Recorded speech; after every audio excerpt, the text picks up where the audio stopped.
Fox.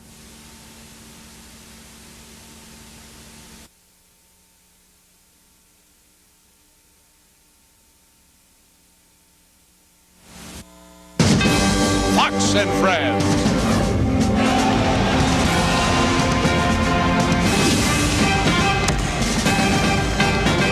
Okay, you got the Palestinians, you got the Israelis, you have the Syrians, you have the Lebanese. What are we forgetting? A dance card? Afghanistan. We have forgotten about Afghanistan to this point in the show. We haven't talked about the bin Laden tape, but we have to talk about Afghanistan. They sent out this new tape. We have no idea where bin Laden is. I thought that tape looked fake. I thought it was very strange. It's amazing the terrorists are now lining up on a green screen. Really weird. All right, really odd. Why isn't he being shown? Why isn't he talking? Is he dead? You know what? That tape proved absolutely nothing. We're going to break that down in just a while, in just a short time. But here's the latest from Mike Emanuel. He's in Afghanistan right now to talk about the tape and the death of some soldiers yesterday. Well, hi, Brian and Edie. Don't forget about Afghanistan. Hundreds of U.S., British, and friendly Afghan troops are on the move into the mountains of eastern Afghanistan. They are heading for the biggest combat mission since Operation Anaconda. A spokesman for the British Royal Marines says the Allied soldiers are in an area that is known as a Taliban and Al-Qaeda base. Military officials say the troops are going to sweep through and destroy any Al-Qaeda and Taliban that are there and then keep the enemy fighters from controlling the area. This is the start of combat operations for the main British fighting force, the Commandos of the Royal Marines. Arrived, I said that I would declare an initial operating capability in mid-April. Today I can confirm that we have achieved that initial operating capability. Meanwhile, the interim leader of Afghanistan, Hamid Karzai, is on the move as well. Karzai has gone to Rome to escort the exiled king of Afghanistan back home. Karzai and other supporters of the king hope he can help unite rival ethnic groups, but there have been threats and concerns about security. So a lot of agencies operating here in Afghanistan are quick to point out if they are not helping the king. The UN is not involved in the return of the former king, so I cannot answer that question because we have no role to play there. U.S. military officials here say all American servicemen have been accounted for after a tragic accident in Kandahar. 4 soldiers were killed and a 5th was injured after an accidental munitions explosion. A team of about 10 soldiers were destroying ordnances when the accident happened. A memorial service will be held at the U.S. base in Kandahar on Thursday to remember those who died. And finally, of course, the bin Laden tape that came out yesterday. A lot of interesting takes on that tape here in Afghanistan. A lot of people commenting on how it looked like they were in front of a green screen, kind of like Steve Ducey doing the weather. A lot of people speculating, even here in this region, that the tape was very old. Edie and Brian, back to you. But Mike, I thought what was significant was I don't think there's any gray area. They admit, of course, now, according to that tape that we'll all see on Thursday, Al Jazeera will air it, that they indeed did plan the 9/11 attacks. How are they going to debate this? Yeah, that's a great point, Brian. All indications are that they are taking full credit for the tragedy that happened in the U.S. on 9/11, and so it should leave little doubt in this region. We'll see how people spin it in the coming days, particularly after they see the whole tape on Thursday. But yeah, the terrorists themselves seem to say, hey, we did it, and we're proud of it. Mike, something else I thought was interesting is that it seems like we, the Western world, is really concerned about secret signals that Osama bin Laden and Zawahiri are giving to the terrorists out there. But yet, when the terrorist groups are commenting, they think that's laughable. They'll say, well, hop on the internet if we want to communicate. What's the truth? Well, the truth is that people in the West are very concerned about the possibility of subliminal messages or code words or phrases that could spring sleeper groups into action. People here don't seem too worried about it. They just seem, like it's a joke. But, I guess it's better to err on the side of caution after what happened in our country on 9/11. Yeah, well, that's a good point. Thanks very much. I was, after keeping that in consideration, I was really surprised that, not to badmouth them, but that CNN chose to air it worldwide. You mean just aired the tape yesterday? Yeah. You know what? I did not see that because I cannot see I don't think we've seen the whole tape in entirety. Why would you air it if there's a possibility that it's being used in that way? Look back at 9/11, the most horrible day in history, in American history, back in a moment.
You are watching Fox and Friends.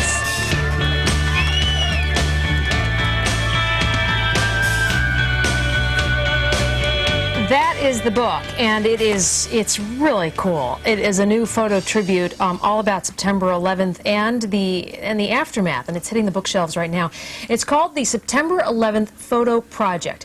And joining us, amateur photographer and one of the project's founders, Michael Feldschuh. Thank you very much for being here. Thank you. What I love about this book is that there are a lot of them that focus on the Twin Towers and the firefighters and the police officers. And while you have that in the beginning, if you can get a close-up of this book, well, you've got some of that in the beginning here where you can see, hold on, got it, the towers. You then go in and you take shots from really all around the world, including in Afghanistan, where there are photos of older Afghani men who are carrying their grandchildren to out of the towns because the Taliban is moving in again, and it's really amazing. Let's take a look at a couple of your photos and tell me about the project, why you decided to do this. Well, the project really came about because in the days and weeks after the attacks, there were a lot of spontaneous vigils inside of New York City. Right. And people really felt the need to put up some of the photos that they had taken, along with words, notes, poems, etc. We wanted a project that would preserve this culture of the outdoor shrines. So we created an indoor space where people could give us their photos and the words to go along with it of their choosing.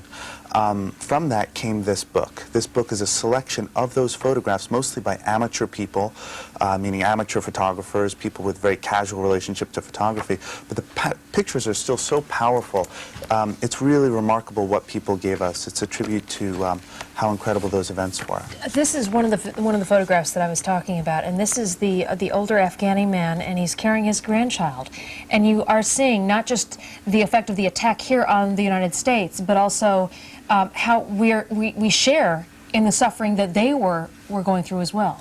Yeah, it's really true. I mean, one of the things about the pictures that we got and the pictures that are in the book is that it shows the interconnectedness of all of us in these events.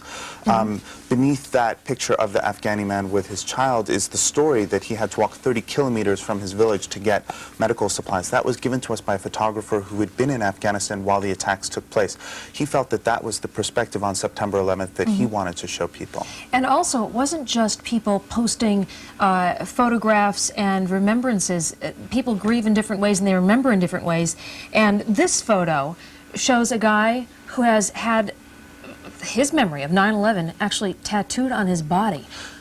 Yeah, it's remarkable. That was given to us by a tattoo artist. She said that she worked on this person for over 11 hours to put that tattoo, gone but not forgotten. So it's really amazing how strong and how deep the feelings about this event go and how different people have responded. How many different submissions did you get? You know, it's amazing. We started with just over 200 different photographs when the gallery opened about 3 weeks after the attacks, and now the collection has grown to nearly 5,000. And how do you decide or how did you decide what got into the project, into the book? Well, it was really tough because the policy of the project is to allow anyone to give up to 3 photographs, and we accept and display all of them without exception. In the book, we tried to get a representative of all of the different types of photographs that we had been given in the book. Editing it was very, very difficult. What is this one? That's a very interesting photograph. That's a photograph of a soldier, I believe, who died in the Pentagon attack, and it's a missing poster that was posted, and clearly rain had fallen on it and started to destroy it. Someone took a picture of that missing poster, and I think that it's representative of a lot of the types of work that are in the book. Yeah, it's because you look at it and it's almost as if tears on the picture, but also the person being erased. Yeah, there's something incredibly disturbing about the idea of loss, and in that particular picture, it's the idea of the loss of the person and even the loss of the memory of the person. Mm-hmm. Let's take a look at some more. Yeah. That one, just the clutter of that whole scene. Yeah, Ground Zero. And what's interesting is that we had so many pictures that had never been published before, seen in any other venue. That one might have been taken, for example, by a crane operator. We had a lot of Ground Zero workers.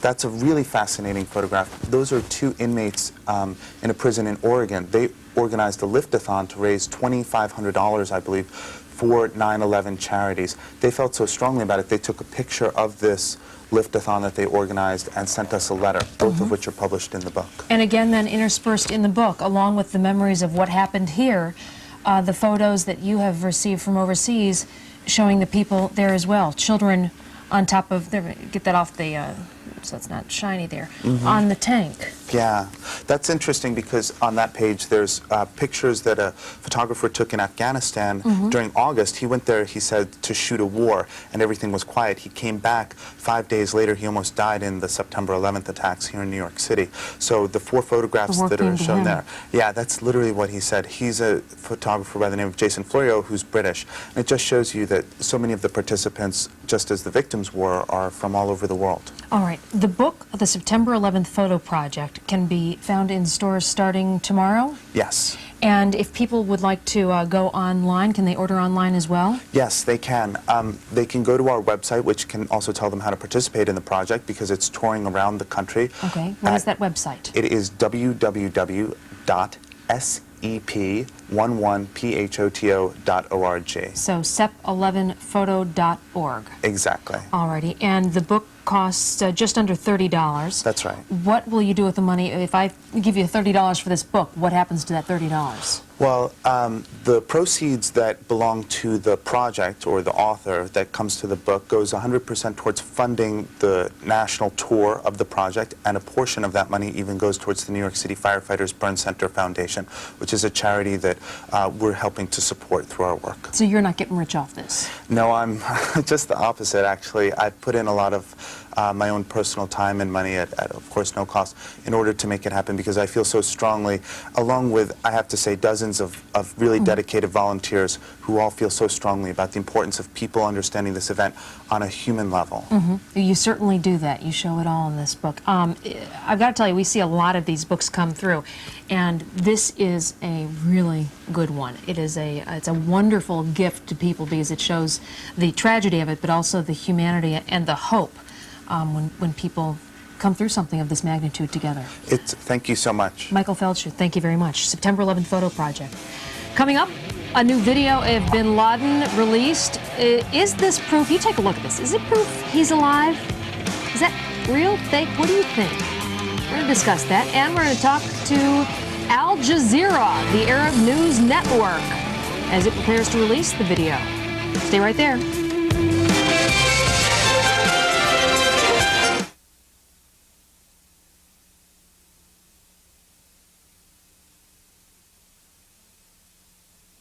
I have to go back.